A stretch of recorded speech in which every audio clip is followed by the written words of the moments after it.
not y'all fighting in this Bayside High food fight, and now the suddenly I'm gonna get her deposit back for this private room.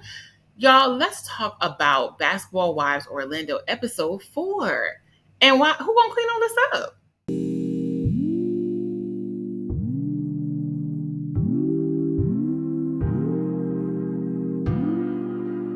So the heifers are back, and Milan is still talking about having this, and she's moved forward with planning this peace dinner, honey. She's calling it the Last Supper, and she's talking to Mackenzie. She's getting everything ready on this terrace because she has decided that these girls need to sit down and make peace. She wants to bring all the ladies together, and she's even asked them to dress in green because she feels like green represents peace. She's got place cards with pearls on it, honey. I didn't know if this was a peace dinner or AKA interest meeting. I tell you, um, the ladies are ecstatic about the idea they'll get to sit down. And Milan has the place cards in a very unique place. Mackenzie is telling her she doesn't think anything will change from this situation, and she's not really sure what the whole drive and goal of this is, but she's open if it can make things lighter. She is a little concerned because the way that Milan has some of the place cards on the table, people are sitting across from each other that Mackenzie thinks will be a problem. They got Ashley sitting across from, Morgan and Danielle, and it's just going to be a tough situation. But this is what Milan feels like the girls need to come and make peace. So thing one and thing two, Morgan and Danielle end up meeting up at the bar that they're having this dinner at to play victim and, have cocktails. And Morgan begins to explain to Danielle that while she was having that MAC makeup counter moment at her house with Nikki informed her that the girls had a little bit separate manicure petty session, and they ended up calling the girls mean girls. And that she also explained that Neek had called them bullies based on the behavior that they presented to Ashley at Neek's event. And Danielle, who's still operating in the world of delusion, honey, begins to say that, she's not a mean girl. They're not mean girls. People just don't understand what they're going through and are choosing not to understand the situation. She also says that she's open to the dinner that they're about to attend, and she does understand that Milan wants her to make up with Mackenzie, but she's just not there yet. She doesn't feel like she's comfortable to have this private conversation publicly, which I found interesting because she had no problem publicly addressing Mackenzie multiple times and making her feel uncomfortable at Ashley's event. Honey, you had no problem approaching her publicly about sleeping with Rashad. You had no problem approaching her publicly about feeling like she was the side chick, even though she didn't know about you or Rashad. You had no problem approaching her, calling her the side hoe. You had no problem approaching this girl, telling her that she's not going to bully a man out your life. So all those things could happen publicly. But your conversation that needs to happen with Mackenzie to get past the situation needs to be a private one. So they start cackling again about how, then they're going to have their own backs and nobody understands what they're going through. And it's like, girl, let it go. They toast to keeping it classy. And Danielle says, always. And I was just thinking, like, did we define the word classy? Because nothing about these two women would ever show up in the dictionary when it came to that topic. So Megan decides to meet up with Ashley because, she needed a scene. And Megan wants to meet before the dinner because she wants to try to get to know Ashley better. She feels like Ashley gets a bad rap amongst the ladies, and she feels like a lot of it is based on other people's opinions about Ashley, but she doesn't really know her that well. And she wants to see if Ashley can explain herself for some of the things the ladies are constantly accusing her of. Again, it's clear that Ashley got the memo besides some of the other women to get dressed well, because one thing I will say is, honey, why does everybody in the dress, but Nikki is in them city trends outfits, pants? I do not understand. But it seems that Nikki was the only one that did not get the memo that we needed to have at least a dress on or some type of decent outfit, honey. She's the only one in these up against the wall pants. And so Ashley and Megan sit down, and Megan begins to know why Ashley is always on this island alone by herself. Why is she always the singled one out when it comes to the ladies? And Ashley says she doesn't mind being on the island by herself. And if the island keeps her from the drama and the BS, then she is certainly with it, honey. And she says that she's used to being on an island on her own, and she's completely okay with it. And I was like, Ashley, reality check, honey. The reason that you're always on the island on your own is because you're shipwrecked because you are a mess. Constantly in drama. It's clear that you have had things happen with these women that have not been pleasant experiences. It can't just be everybody lying on you. There's something about disconnecting from a situation and pretending as if you don't have any involvement in it that doesn't sit right for me. And it really calls into the fact that Ashley, like Morgan, like Danielle, lacks accountability. And those people always end up being mirror flames to each other, if you ask me. So Megan says that she thinks that part of Ashley's issue, like I said, was accountability. And she feels like Morgan feels right to be upset because she felt like her and Ashley were truly friends. And when they had the conversation last week, Ashley said that no, they were more like basketball friends and basketball wife friends. And then she thinks that that really was something that hurt Morgan. And Ashley agrees that her and Morgan were friends, but she feels like Morgan is telling the whole story of them through a victim lens and is not really fully identifying all of the issues that they had going on. And she says that at this dinner, she's not going to let that imbalance happen anymore. She's there to tell her truth and speak up for herself if they come for her. Okay, so now we back to the terrace where ladies are slowly walking in dressed like some type of a mixed salad. And thing one and thing two, Danielle and Morgan come walking out. And there are a few ladies seated right now. There's just Neek and there's Mackenzie and there's Nikki and Milan sitting down. And they come out and they're immediately in their negative mode. Nikki greets them with the little fake "Hey girls," and they're already talking about the placement cards that Milana's had at everybody's seat. She's trying to have somewhat of a dinner situation, and placement cards are a normal classic thing. And Danielle says, "Why do we need place cards? This is so childish." And it's like, girl, have you ever been to anything formal? Had you had a wedding with Rashad, you would have known what place cards before. Although this is not like an extremely formal setting, I think it is appropriate that she tried to sit people in a certain place and not just have them all clamor into the same area. And I don't think she wanted people to be like in a ganged up situation. Although she did sit people across from each other, which was kind of messy. And on that, I'm going to always side eye Milan. Anyway, Morgan sees the cards and then begins to start moving them like who I'm not sitting next to, who I'm sitting next to. And it's like, girl, why would you pick this up at somebody else's dinner? It just was unnecessary to be this childish and start moving the cards around and things like that. And Milan starts to get pissed. She finds it disrespectful that they're moving the cards around and that she carved out everything around, people removing the negativity from the situation and learning and growing in this moment. She wanted girls to kind of make the peace, address your situation head on, and let's get through it. Morgan says she's grown. Ain't nobody gonna tell her where to sit. She pays her own bills. She's a grown man and she can do what she wants. Just when she's saying that, some more ladies walk in and everybody sits down and greets. And again, I have to remind myself, like, Lindsay is evil on this show, honey. When I tell you she shows up for me nowhere in terms of interest, and honestly, past being pregnant, if she don't show up at all this season, I'm not interested. She's giving me Latavia from Destiny's Child. I'm forgetting you were in the group. And, I need her to make some type of impact or else Shawnee probably going to send her home. So they start talking about, how everything went the last time that they met. Ashley sits down and she's pissed that she's sitting across from Danielle and Morgan. She basically says that she feels like she's sitting in like the devil's workshop, honey, or something like that. And she'd just rather be at home. So Milan tells every woman that as they look around that she's also giving them a goodie bag that has sage and crystals in it. And she said that they're to bring good energy. Danielle said they need to burn this now. They need to sage that entire place, honey, because it could get lit at any moment when you try to break sure we have our chakras together. She said that the dinner is going to be called the last supper because everybody needs to get out what they want to say to each other and just get through it. And hopefully they think that the sage can clear the air and help them move on. So Nikki begins to say that she wants to be the first person to go because she claims that she has anxiety and anxiety of the situation is something that is leading her and prompting her to speak first.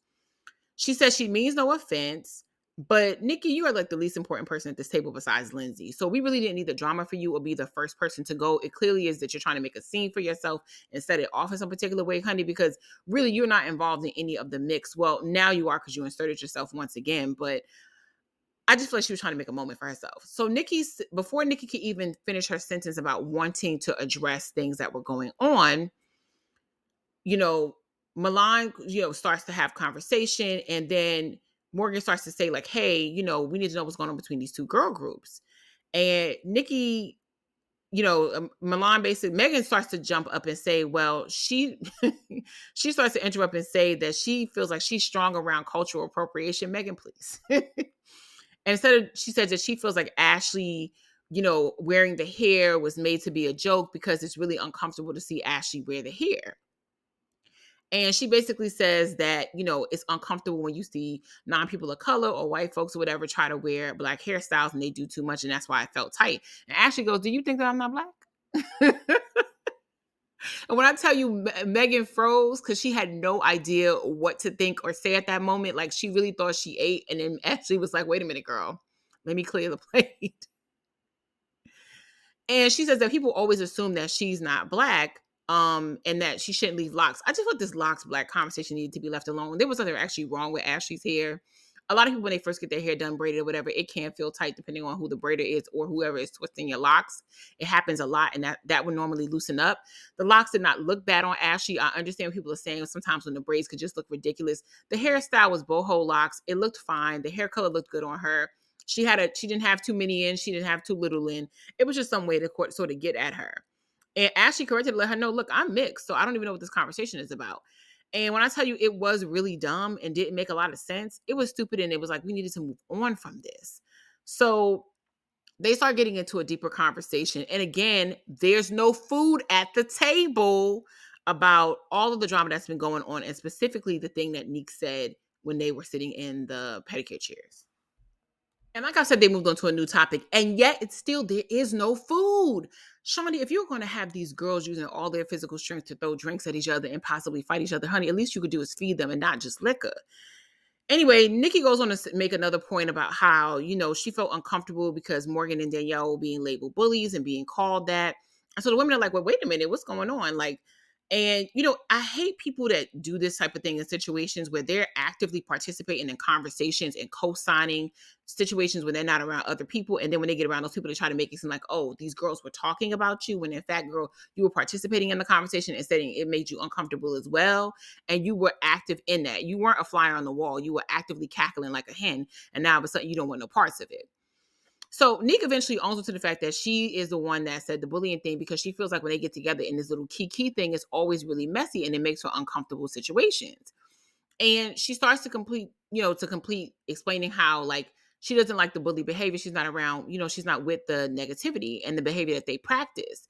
And Morgan is trying to act like she doesn't understand what she's saying. And then Danielle proceeds to talk over Morgan and say like, I don't feel like we're doing that, and why are we being labeled that way, and all of the kind of stuff. And so as Nika's finishing up her sentence, Morgan proceeds to talk over her, and Nika says, "Bitch, why are you talking when I'm speaking?"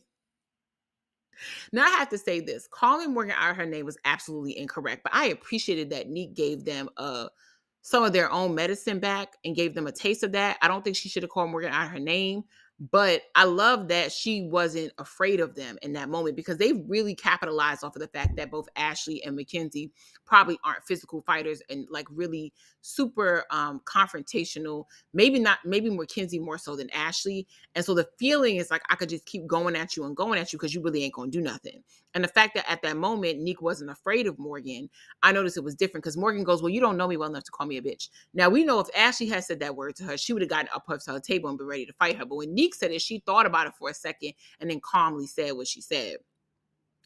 So Morgan says that they're not cool enough for her to call her a B. And, Neek ignores that and says, don't call, okay, well, B, give me the floor because she was letting me talk. And then you're over here talking over me. She says, you don't need to call me a bully and then call me a B. Like, and it just starts going B, B, B, B, B, B, B, all over again, all throughout the entire thing. Next, Neek gets up. She throws a napkin at Morgan. And Morgan gets up. They start going at it. Fist fight, food fight. It's going back and forth. The whole time that this is taking place, Mackenzie is me. She is sitting there looking at her phone like, what is going on? It's getting louder. The ladies have gone into it. And Shawnee O'Neal couldn't be happy as she's cackling watching this back in her filming room at home going, this is what I pay you for. Hey y'all, support this channel by smashing that like button. Your likes not only make my day, but they also tell YouTube that you also enjoy this content. Also, don't forget to hit the notification button. That way you can be alerted as soon as I drop a new episode. Thanks. So shall we go to commercial? We come back and the girls are still in the neon green elementary school fight. And I can tell you everything is flying. The water security has entered the building. They're escorting these women out of this water toss and nobody's really throwing any punches. So it's not a real fight. It's more so just, messing up the restaurant. And, Nikki walking out with them special graffiti pants. I just still don't understand why that was a clothing choice at all. And Morgan attempts to take one of her shoes off and then throw an additional glass, honey, and she is walking away. And Danielle says that, she could take shoes off, whatever, and this would be a whole different thing, but nobody's actually really moving. They eventually drag Morgan out of the restaurant and she starts to tell him that you don't know me enough to call me a B. I'm a mother, I'm a friend, and I've been good to you and all this kind of stuff. The same girl that half of the table are describing as problematic is now saying that she's friends to everyone, and I really don't understand that. You're also a shit starter, girl. You know what I'm saying? You're also a mean girl. Why are you acting like you have not been rude to some of these women, while you have not been stuck in this drama of your ex and you're taking it out on everybody. And you're really encouraging Danielle to stay in negativity mode if you think about it. So I think, again, the issue is just that Neek's energy matches theirs, and that's where it turns into like whatever it is going to be. So Mackenzie is trying to follow Neek at the restaurant, and Neek takes off her shoes and she walks out barefoot, like, I ain't done. They walk into the shopping center, honey. It's still just a mess. They yelling at each other back and forth. And when I say they, I only mean I only mean Morgan and Neek, because the other two girls have abandoned her. You know, the plastics were all happy to be the mean girls involved, but when it came down to an actual fight, Danielle is walking away with security and escorting her through the middle of the cars, and she's not walking away with them in like a hold me back situation. It's very much like, I'll take the escort.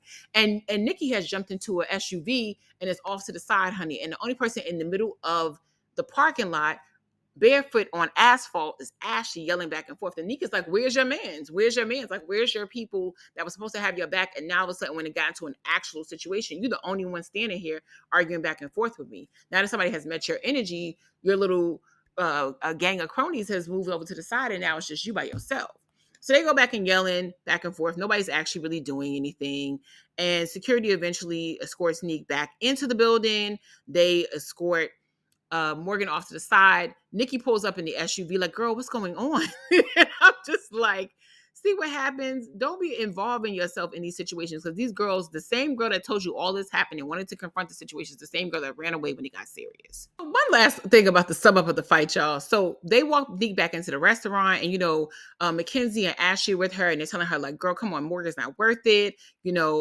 Ashley keep throwing out, you can't have an argument with broke people. Mackenzie's like, look, you got to go back inside, girl. You got more to lose than her. Like, don't even, do all of this kind of stuff. Let's get your stuff off this restaurant floor. And, the girls are trying to like size her up at the same time and basically tell her like, you need to not have this issue. And so Neek's situation is like, she just feels like, look, this could have been different, but y'all not just going to come up to me and say anything. Anyway, while they're standing and really I think it's Mackenzie or Ashley, and they're standing at the table with Neek, she's trying to put her shoes back on, and she picks up a third shoe and goes, whose shoe is this? And I think Mackenzie goes, I think that's Morgan's shoe. And she says, oh, girl, this is so cheap shit. And she throws it over the railing of the terrace where they were sitting at for dinner, where there was no food. Again, I might add. Hey, girl, that was hilarious to me. I'm sorry. It was hilarious to me. She said that bitch could get that back in blood. I said, damn. It really ain't good. So fast forward 3 days later, and the ladies are meeting up individually in their groups at least to talk about, what went down. So Morgan and Danielle and Nikki at her house, and they're like toasting to real friends. And girl, just Nikki and the talking mess thing with them is so crazy to me. And then it's Ashley, Milan, and Megan decides to meet with them at a coffee shop to talk about what went down. And Megan says that Shawnee gave her advice on how to resolve issues with the girls. And I was like, what? I could not believe that she even fixed herself to say that Shawnee gave her advice. What, to keep feeding them liquor? Because that's all you did. There was no bread, nothing to soak up the drama. And on top of that, Shawnee's entire career has been made off of people acting the ass on TV and throwing glasses and drinks. So did she give you the Evelyn Lozado way? Like, girl. So Megan says that she feels like she's a neutral party, lies, because she's the one that brought up the whole situation about Ashley here again. And she feels like it's her responsibility to meet up with Milan to find out, where her head is at in the entire situation. So Milan says she feels betrayed because she grew close to Danielle via their whole like basketball connection, and that she's actually worked out with Danielle, and they had a great basketball workout, and she doesn't really understand where all this is coming from, because when they went in the middle of the fight, Danielle, I think, tried to hit or swing, and she ended up hitting Milan. And she doesn't understand how they went from being cool to now you hitting me in the face because you were trying to get involved in this fight, or somehow you connected with me. I don't understand. And Megan says that Neek was the aggressor and Morgan got loud, but she never left her seat. And, so she's like, it's not baddies, it's more bad girls club than anything. And Milan says that Danielle attempting to hit her made her lose all her respect for her. And that once you put your hands on me, like, there ain't no coming back from that. And I hear that. So Milan says Nikki is messy, and Nikki says Milan is messy, because they're doing like the split screen conversation between both groups. But then Nikki tries to break down this story about how, Danielle and Morgan, were talked about in this group chat. And, she tried to make sure she was trying to resolve the issue with Milan. And that's where she saw the disrespect. And then she tries to take us on this BS sympathy trail, which we are not falling for. So, like I said, Nikki tries to garner this fake sympathy from us. And specifically, she tries to break down this story about how when she was in a group chat with Milan trying to clear things up about the whole, Danielle and Morgan are bully situation, they kind of got, into a difficult part of the conversation. It turned left. And then she tries to disrespect Milan in the conversation and calls her Oompa Loompa. If you're not familiar with Oompa Loompas, they are from Charlie and the Chocolate Factory. And they're like these little green, they're sorry, they were these little orange, like little men that kind of worked for Charlie and did like every, bit of his bidding. So she tries to disrespect Milan, saying it was based off of her makeup, whatever. And so Milan sends her a picture of her back fat from when she was standing somewhere. And then why she try to proceed to start crying and breaking down? Like, girl, you got sprayed by your own messiness. So she tried to disrespect Milan by calling her Oompa Loompa. And Milan reversed Uno on that ass and reminded her, like, girl, you're not all together either. So please miss me. But Nikki uses this moment to try to get sympathy. And she says that she feels like she's disrespected. And this is, the embodiment of body shaming.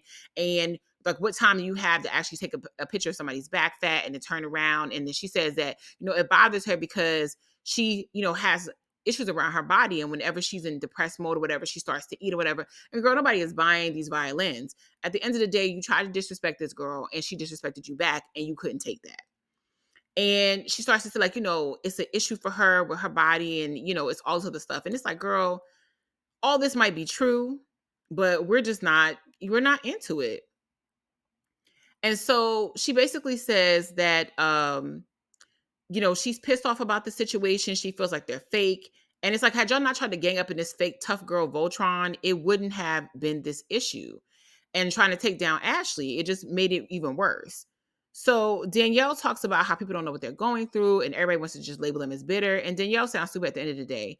This mess is happening because you're friends with the Gross sisters and you're trying to make excuses for why this situation is going on. It doesn't even make sense. And then Danielle is like, well, Ashley's problem is that she's still friends with the people that, she was that Morgan was cool with. Like, what are you doing being friends with the friends of the husband? Because Ashley's still married to a basketball player who's still cool with these people. It's not like once her and Morgan weren't friends anymore and she goes into other spaces, she got to pretend like she doesn't know anybody there or speak to them or be rude to them because they broke up. That's one of the hard things about married couples that are friends. When that situation break up, it's so uneasy because you're not cool with that person anymore, but you are cool with the woman. And then if this new woman that he's with is not a girl that he cheated with and she was just some new girl that ended up in a situation, why would Ashley, as a fellow basketball wife, be mean to this young lady when she didn't have anything to do with their possible breakup? And that's what I didn't understand about that situation. Again, it's just Morgan trying to keep these women constantly in peril with each other. Danielle decides to bring up Mackenzie again. It turns into a bitter woman circle. Danielle goes on to say that she honestly wishes that her and Mackenzie could talk about the Rashad receipts. And, she has her own receipts about the situation and she really wants to get that across to her. She don't know how she's being so stupid. And I'm just like, girl, let this go. So on the lighter side of things, Neek and Mackenzie meet up to talk about co-parenting. It was really, really cute. She walked them 3 ways down, honey, because everybody's living in the same houses. And Neek is constantly trying to improve her co-parenting situation with Mackenzie. And Mackenzie seems to be following accordingly. She's taking accountability for her issues. And, they're trying to work through making sure their kids have a positive relationship with them. And that can only happen if they're trying to get a little bit more connected. So when they sit down after their kids are playing in the pool outside and they're watching their children play, Neek says she does feel really bad because she was the aggressor in the situation with them and she doesn't like how she came off. She doesn't think that it was cool that she called Morgan out of her name, and she doesn't like the fact that she ended up kind of getting, hype with her because that was out of character for her. She wasn't trying to move that way, but she just felt like she wasn't being respected. She says she feels like because she is one of the nicer people, so to speak, like she's like, oh, everybody should get along. Everybody should have a good time. It should just be easy breezy. People take you being like the lighter personality, the nicer person as or sign of weakness. And they try to pounce on that when they can or try to disrespect you. And Mackenzie points out, that these things are very valid, but she also thinks that these women are just bitter and it's really annoying to see that. And she's not really sure how you can have both things. I don't think that, there's an either or in this situation. Like, it's not a situation where, oh, only Neek is the problem or only Morgan is the problem. I don't think those things are mutually exclusive. I'm sorry, Neek shouldn't have thrown that napkin, and she shouldn't have gotten up, because it did advance the situation to something that got it to more of a physical altercation. But Mackenzie is absolutely right that you can't keep running around bullying people all the time and disrespecting them and talking over them and expecting to be respected. And that's something that Morgan absolutely did at the table. You got to be better than that. And especially when you're just fighting over these baby daddies that don't want y'all. Monique points out that she doesn't want Morgan to be upset about the situation, and that, she doesn't try to come across as problematic. She feels that she's unproblematic. She wants to get over this, and she thinks that maybe her and the girl needs to talk it out. So Megan is meeting up with a couple of the girls at this boxing gym, and, their conversation is a little bit different. So over in the boxing gym, Megan is meeting up with the girls, and she says that she's just exhausted and she's disappointed on how things went. She's trying to play the peacemaker vibe, which is just giving fake energy. At this point, please, can we show something else going on with Megan, because I'm just not buying this. And so Megan is just not the Zen person that we're expecting. She continues to be messy, and that's cool. That's what we're okay with. But trying to have her as the peacemaker, it just gives inauthenticity. At best, I think Lindsay, who we keep forgetting is a part of the group, everything about her gives Farrah from Destiny Child. So I feel like it's one of those things that maybe she needs to be the person, because we don't really know her that well, and she's pregnant, so they probably won't hit her. So ladies are putting on their boxing gloves. They're starting to have conversations about, making up for the things that happen. She is saying that, she wants all of the women to get along, because these meetups are now becoming exhaustive with everything that's happening, and they don't really understand, why this is a constant thing. And, Nikki starts talking about mental health and all the things that's been going on since they've been shooting the show. And I thought that was really interesting that Nikki was the one talking about mental health, because, again, not that long ago before the show premiered, she was talking about her ex and making fun of him online about personal life choices that he had. And she used to be this consistent bully on Black Ink Crew when it came to Kat and the other women that worked at the shop. She was constantly trying to big bully everybody on that show. And it's interesting that that bully karma is following her right now, because that's exactly how she used to be on those women, constantly antagonistic, constantly in their face about the behavior that her man was displaying. And so it's actually interesting to me that she now wants to be so grown, but is still carrying a lot of the energy that she carried when she was on Black Ink. And I hate people use mental health as an excuse to have bad behavior. That part of that process is you understanding where you fall in line in terms of your accountability for your behavior, regardless of your mental health situation, and acknowledging that it could cause pain or it could cause a problem for somebody else, and just trying to be better from the whole situation. So they throw a couple of fake punches in the air while the man is giving them something to talk about. Megan is still standing with the girls, and she asked Danielle about, what happened on Instagram. And so apparently we noticed that there's a conversation between Milan and Danielle on Instagram. And she starts to talk about how they started to have a conversation and things kind of went left. And there was also an issue on Instagram where somebody sent Danielle a picture of Mackenzie and Rashad. And, she had to get off of social media, she says, and she had to delete her situation because she doesn't feel like it's a positive place for her. And, she's the type of person that she'll post, but then she'll delete. And it made her upset. So Danielle, we know that you still sick, sad, and sliding down the wall when it comes to Rashad. So I doubt that she's really off of social media. She probably just got a burner account or a Finsta account. But anyway, she says that, she has to get off the line because it's such a negative situation. And she just hopes that, Rashad, the kids are with Rashad right now. And she just hopes that Rashad does not have his kids around Mackenzie until she has come to a place where she's okay with Mackenzie. And this is something that I know is very sensitive for different people and different parents when it comes to relationship or meeting your kids. But honestly, you really don't have the ability to control that. And honestly, I'm not really sure that there's a requirement for that to happen. It is a nice courtesy to get. But another parent that's responsible, and you choose to, and when you're co-parenting with somebody, you don't get to control everything about what they do with the kids when you're not with them. And that includes people that they meet, unfortunately. It is a nice courtesy for a person to say to you, yes, I'm dating someone. She would like to meet you. They would like to, I'm going to have her around the kids, or I'm meeting I'm dating someone. He would like to meet you. I would like them around the kids. But the idea that they owe you that is not really a thing. You're supposed to be able to trust the other person enough to know that they wouldn't put somebody irresponsible around your children. And if there's no reputation or no sort of like prior period of distrust where she knows Rashad to be leaving their kids around people, then she's got to trust that whoever he has him around is not irresponsible. And I think she knows that, but I feel like it's just another way to control his behavior outside of their relationship no longer being together. Um, so she talks about that. Then she talks about the fact that her and Milan have not spoken since their, whole situation.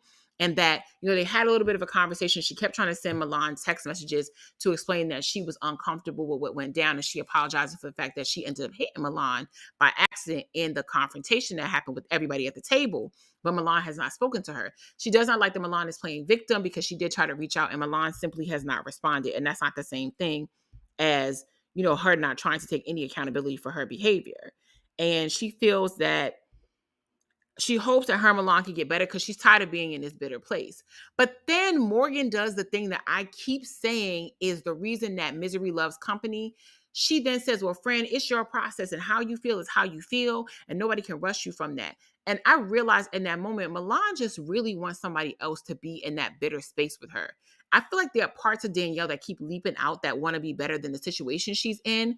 But Morgan is not. I'm sorry, I kept saying Milan. Morgan is not out of her bitterness with her ex, and she's not out of her bitterness with Ashley. And so finding a kindred soul to hold on to misery with is her main goal. That's why she keep pushing Danielle to get back into that space of negativity.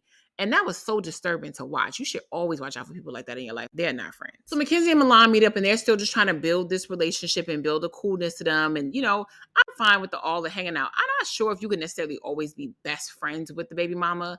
I get how that can be complicated. I think you should be cordial. Y'all should be cool. I don't know about being BFFs because I wonder how that affects the dynamic when you have to get serious about something with your kids. But either way, they're just trying to form a better relationship. And Neek says, hey, let's go to Pilates.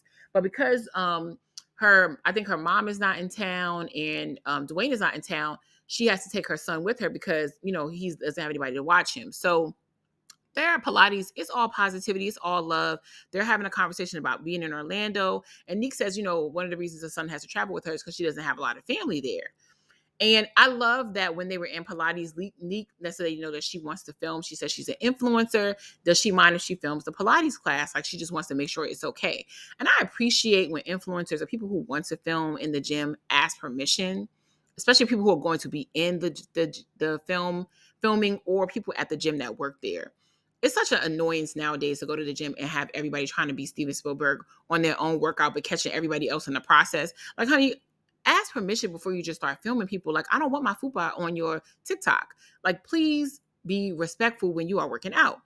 Anyway, we go to the other side of town and really to the same apartment complexes. Like I told y'all before, they all rent in the same townhouses. Danielle is inside and she's on FaceTime with her kids and they are this summer with Rashad. And Rashad apparently, I think, owns a farm. And she's just FaceTiming with the children. And the children are having a good time. It's one of those things where mommy kind of interrupt the day and they be like, hey, mommy, but they really don't be caring. And, she's sort of talking about how Rashad had bought that farm when they were together. She helped to, I guess, like cultivate things on that farm, via Khalees style. And now she feels bad because of the fact that she is no longer a part of that situation. And it's hard for her to be away from her kids because she contributed to that farm and she hates that they're doing all these things on the farm without her. And I'm like, girl, have you had a chance to farm through some online reviews for a quality therapist? Because, honey, you need to move on. Rashad has moved on. The kids are happy playing on the farm with chickens. You need to move on. So he gone, girl. He gone. And so she's talking to the kids, asking them if they're having a good time and if they're excited to see her. And the kids are paying attention, but they're doing, the same energy that kids get. And the son says, like, hey, mommy, do you want to come to the farm? Can you come tonight? Because, kids don't have no concept, especially very little kids, about times. They just think like everything will only take 2 minutes.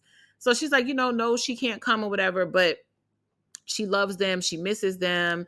And it also was just a light moment. And I did empathize with Danielle in this moment because breakups can be really hard, especially when you have family with that person and specifically children. And to see the dynamic that she's going through right now with having to be apart from her kids when she wants to be with them. And when you end up having to co-parent with somebody and you're in two separate spaces, like it's definitely a tough thing. That's why I'm really happy that she's choosing to do this whole WNBA thing and possibly get back. She mentions to the kids that she wants to go back to playing basketball and are they excited? And of course the kids say yes. And I love that she really wants to try to get back to who she is. And I'm just hoping that maybe in her refocusing and finding herself again, she'll start to condition herself to get out of this victimhood part that she's in and focus on her phenomenal career that she could have had, that she still may have if she goes back into that. But I think hanging around Morgan, I'm not sure that that can completely happen if she continues to want to keep her in a negative place. Danielle also says that she's more about conflict resolution and she really wants to have a conversation with Milan because she just doesn't want this entire thing to keep just taking up the place that she's trying to put herself in terms of positivity. So Mackenzie's at her house and saying that she loves that her father is around because when she needs to get away and have some bay days with Rashad, it's really nice to not have to, look for a babysitter because her father's like right there. And she's packing because she said that, Rashad has called her out to the farm and they've been talking about, having just a little bit of meetup time because they haven't seen each other in a while. And so she's heading out there and the kid's going to be staying with her dad. But why would she get downstairs in her house? Her father like, huh? You ain't asked me none of them questions. He's like, what are you meeting? What are you doing? Like that man, like he had never even been there before or met that lady. But she basically says that she's going to the farm and she's going to see Rashad the chicken king because her father calls him the chicken man. And she needs him to watch the kids because she's trying to get some alone time with the babe. And, her father's like, I don't know what the situation is with y'all because he says, oh, what's going on with that relationship? She says, we're going good, but some of the ladies have an issue. And I've always had issues around these whole like situations. Some of the ladies have issues with the fact of who I'm dating. And I just don't want to be around that type of negativity. He said, when it came to you and your sisters, I don't care if it was from Florida to Minnesota. I always had a problem with you and somebody else's guy. So, but so I was like, Daddy telling on all the details. We need to know what you know, Daddy. We need to know what happened, what went down. But he did, Mackenzie does mention that Rashad is not a stranger to her. He's actually somebody she's known since high school. So apparently before Danielle, because remember Danielle met him in college loving basketball style. She said she knew him since high school. He actually knew her cousin. And, somebody tried to hook them up back in the day, but it wasn't a go for them. But then I guess once he became single again, they ran back around and, this was an opportunity for them. So, that's a little bit interesting tidbit. I wonder how that's going to work out later on in the situation. And she says, she's just concerned right now with the way that their relationship is going and the focusing on it, but she doesn't like all the negativity that's coming into it. Her father says, like, you didn't even ask me if the kids need to stay. What am I supposed to feed them? What's going on? Why Morgan he's listening to, Mackenzie's listening to all this and then walking right out the door. Y'all gonna kill me on this review because, honey, I'm saying I'm mixing names behind names behind names. Anyway, Morgan and Lindsay meet up. It's an ultrasound. Morgan's pregnant. Lindsay's pregnant. She's having this baby. Devon is not there because he's working. She's saying she can't wait for him to get back in town. It was a cute moment, but again, Lindsay is still boring, even with this baby inside, honey. And I need something spicy to come from her. Otherwise, we don't really need her on this show. She could have been on TLC. This is not a show about pregnancies. It's a show about drama and basketball wives. And if you're not here for either or, girl, you need to go. Danielle decides to finally meet up with Milan so they can work out their issues. And she really liked Milan in the beginning. Like I said, they had this bond about athletics and they really enjoy each other's company. And this whole fight thing is really throwing the relationship for a loop. She really wants to get away from the drama. And she's saying that she wants to resolve these issues and get over it. And I have to be honest, it's okay for these girls to, maybe make amends and not be friends. But I did like when they were friends. But I do feel like this drama is now being drawn out. I didn't even think that they needed to address this late in the game. I feel like they could address this midway through the show, but it is what it is. So Danielle and Milan meet up in the park. Milan has on sunglasses, honey, and an outfit like she's ready to fight. And it reminded me of a scene from Catfish when the person finally meeting the person that was lying to them online for the whole time. It was just really, really weird. So Danielle asked Milan, is she ready to have this conversation and is she in a place to talk? I really love this moment with Danielle. And again, there are moments with this girl that I really feel like she is growing on me, but Morgan holds her back so much in a place of negativity because Danielle asking her, are you in a place to talk and not just saying we need to talk was really grown AF. And I was just like, I love this. Like asking somebody and making sure that they're not, that even if you're going to meet with them or you're going to have a conversation, make sure that the person is just ready to express how they feel. So Milan gets into it, after like a little bit of hastiness. And she basically says that she was shocked because she felt like her and Danielle were friends. But then Danielle hit her in the middle of a fight that had nothing to do with either one of them. And it just made her take her, feelings about how they were growing into a different direction because it's like, girl, why would you do this? And at this point I said, like, Milan, just get over it, girl. Either you're upset that she hit you, but she didn't hit you on purpose, or you just want to be angry about this moment and head into it. Either let this girl know you're gonna be friends with her anymore or just not. So Danielle says, of course, she's sad about what happened. She didn't feel like it was a great moment for her at the dinner. And she likes what they were building, but she does feel like people try to run this bitterness game on her and Morgan regarding Ashley and Mackenzie, and it makes her upset when that happens. And as a result, she lost her focus when she was at the dinner, and she doesn't like the idea that they will be calling the girls mean girls. And Milan does call out like, girl, but y'all have been practicing that level of behavior, so pretending like it's not happening, I don't understand. And Nikki agreed with all the stuff that we were saying, so why are you only coming at me with this situation? So they basically talk about having accountability and people being, inappropriate at different situations, and the moving of the place cards and how it was childish and all of that. They go into this back and forth situation, and Danielle tries to apologize, but Milan says, even though I accept your apology, I just don't think that, I could mess with anybody who puts their hands on me first. And it's like, girl, you did all of this just to make it into this big situation of, whatever the situation was going to advance to. You either were going to forgive her, even though she got physical with you, or you were not going to forgive her because she got physical with you. But why wasn't this in the text messages? Because we did not need to see this meetup in the park. Anyway, that was the end of the episode. It never really got spicy between anybody. I was disappointed because at this point we were served no food. And at best, there should have been a fight over the fact that nobody had ate for at least 72 hours. Anyway, love y'all. Sorry this is late. I'll see y'all in the next one.